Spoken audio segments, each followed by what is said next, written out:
So today we have a question from the standard 10th, chapter number 5 arithmetic progression, exercise 5.3 का question number 4।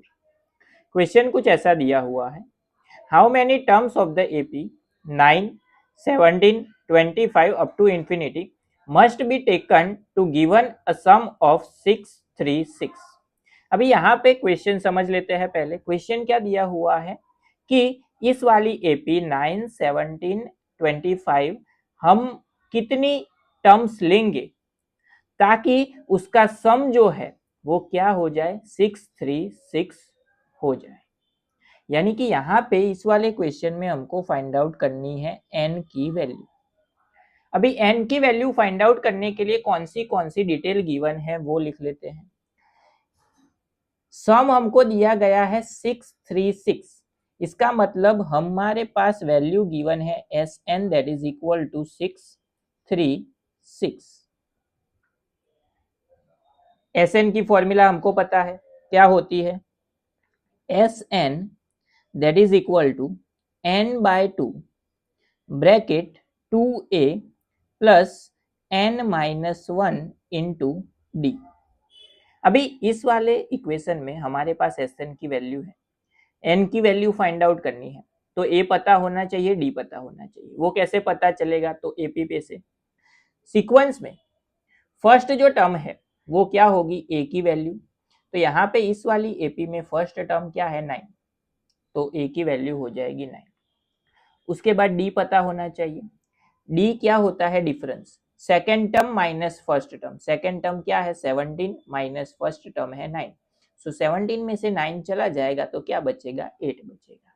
अभी values put करके simplify कर लेते हैं। So therefore Sn उसकी जगह पे लिखेंगे 636 that is equal to n find करना है तो n/2 ब्रैकेट 2 इंटू ए की जगह पे लिख लेते हैं 9 प्लस n-1 इंटू डी की जगह पे क्या आएगा, 8। सिंप्लीफाई कर लेते हैं। So therefore 636 that is equal to n/2 bracket 9 2 ज़ा 18 प्लस ये 8 अंदर मल्टीप्लाई होगा तो 8n माइनस 8 कैलकुलेट कर लेते हैं। So therefore 636 that is equal to n/2 bracket 18 minus 8 क्या होगा, 10 प्लस 8n।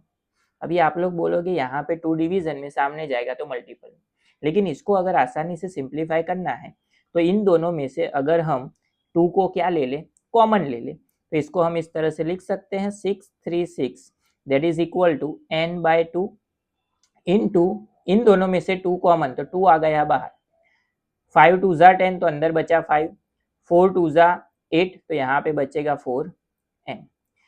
2 2 क्या हो जाएगा, कैंसिल। अभी इसको हम मल्टीप्लाई कर लेते हैं n से।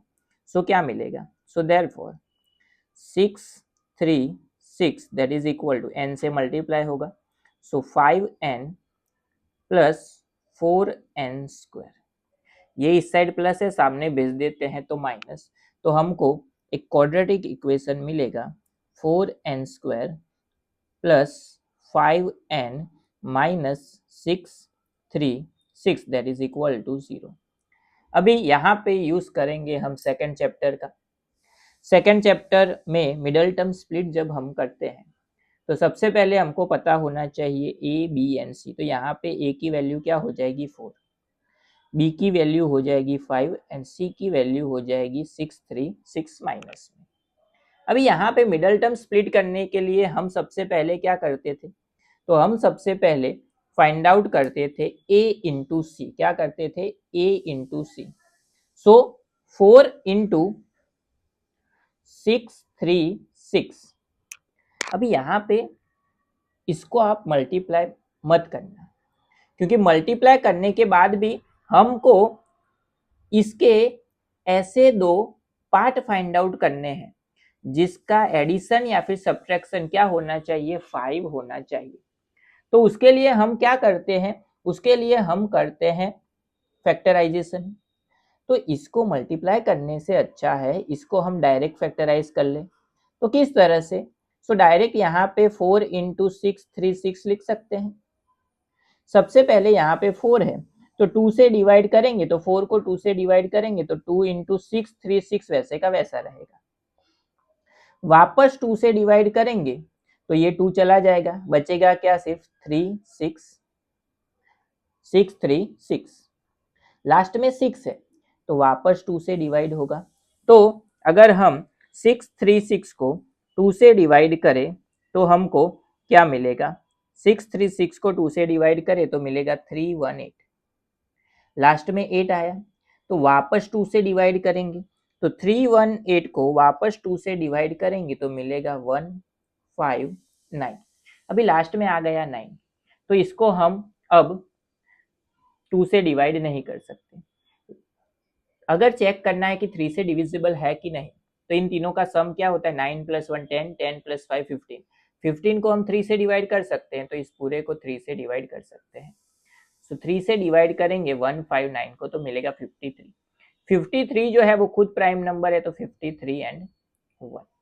अभी यहाँ पे इन सभी का अगर आप मल्टीप्लाई करो तो 2 इंटू 2 4, 4 2 ज़ा 8, 8 2 ज़ा 16, 16 3 ज़ा क्या होता है 48।